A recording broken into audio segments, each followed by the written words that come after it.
Hi friends, welcome back to my channel. నేను మీ వీణాధరి. ఈరోజు vlog ఏంటంటే, ఇప్పుడు చలికాలం అయితే వచ్చేసింది కదా! చలికి ఇడ్లీ పిండి కానీ, దోస బ్యాటర్ కానీ పులవదనమాట. అయితే నీకు మంచి చిట్కా చెప్తాను.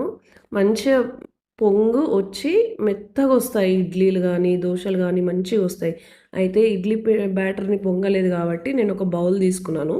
దాంట్లో వాటర్ ఏసేసుకొని స్టవ్ మీద పెట్టేసుకున్నా.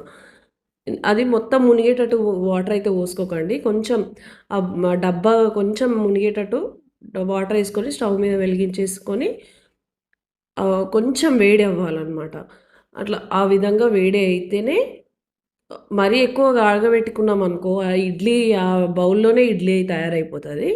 కాబట్టి కొంచెం వేడి అయ్యేటట్టు చూసుకొని ఆ ఇడ్లీ బ్యాటర్ ఆ డబ్బా నేనైతే డబ్బాలో వేసుకున్నాను.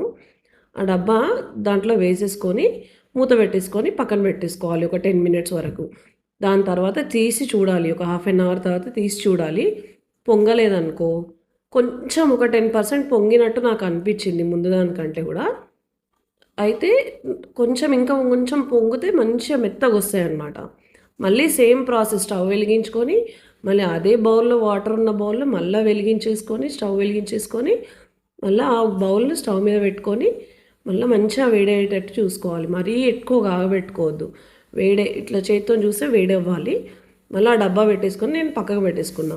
ఇది ఎర్లీ మార్నింగ్ మనం లేవగానే చూసుకోవాలి. ఎందుకంటే ఆన్ ద స్పాట్ చేస్తే మనకు టైం ఉండదు కాబట్టి బ్రేక్‌ఫాస్ట్ టైంకి ఇది కాదనమాట. ఇది టైమ్ టేకింగ్ ప్రాసెస్. ఒక హాఫ్ అన్ అవర్ అయితే టైం పడతది. అయితే ఇప్పుడు చూడు మంచిగా పొంగింది. ఇట్లా మ ముందు దానికంటే కూడా ఇప్పుడు చాలా మంచిగా పొంగింది. ఇట్లా మీరు కలిపి చూస్తే గనక ఇట్లా చిన్న చిన్న బబుల్స్ లాగా ఇట్లా వచ్చినాయన్నమాట. చూస్తున్నారు గదా!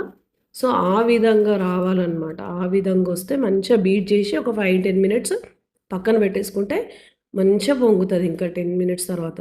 దాని తర్వాత ఇడ్లీ వేసుకుంటే చూడండి ఎంత మంచిగొచ్చాయో.